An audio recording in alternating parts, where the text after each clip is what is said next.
I wanted to ask you, a few weeks ago before the recess, you gave a relatively nuanced address on the floor about gun control, something Yes. you used to talk a lot about I still do. and don't as much as you used to. Well, The mayor of New York, Mike Bloomberg, has sort of said that President Obama and Mitt Romney are kind of equal on this Yeah. issue.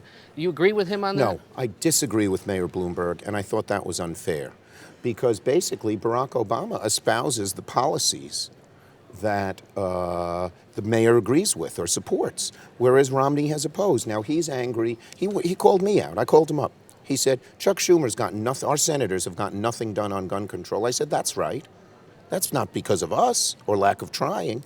I had to fight tooth and nail to prevent the NRA from passing a concealed. You could, if you had a concealed carry permit in Arizona, you could carry the gun into New York. Right.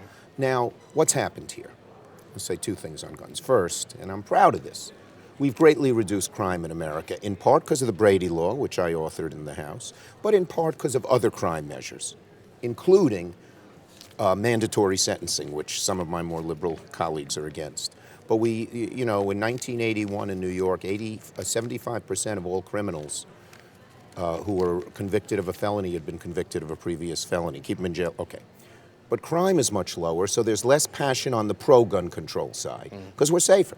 Should the mayor create a pro-gun control group? I mean, he's got He the money did. to do it. The mayor did. Do you think it could ever rival the Well, NRA, though, frankly, in its and I'll size? reveal, I said to the mayor, I said, you're criticizing Obama, but you've spent 5 years with this group and you haven't gotten us a single convert.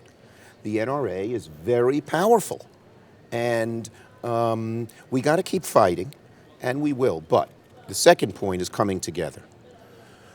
Part of, I think, what generated the fervor among the pro-gun people was the view that the NRA threw gasoline on, was that liberals wanted to take away their guns.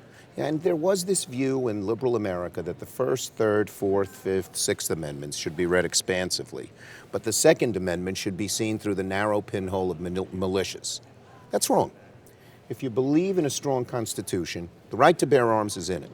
And so the Heller decision was was the decision that vindicated that view and said there is a right to bear arms. Okay, we should admit that. We should not have the average gun owner here in the suburbs of Charlotte think that Democrats want to confiscate the hunting rifle that his Uncle Tommy gave him when he was 13 years old. But at the same time, the other side should admit that no amendment's absolute. Yes, the Second Amendment is an amendment in the Constitution that should be protected.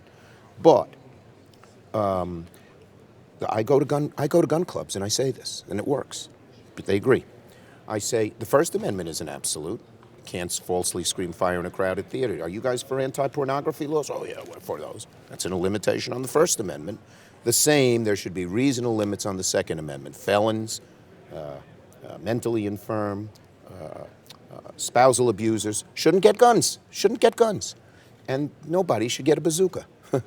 So I think there can be a coming together if both sides would get off their haunches and meet in the middle. And frankly, the Heller decision, which I think was a 6-3 decision, I don't remember, but it wasn't just a 5-4 decision, paves the way for that.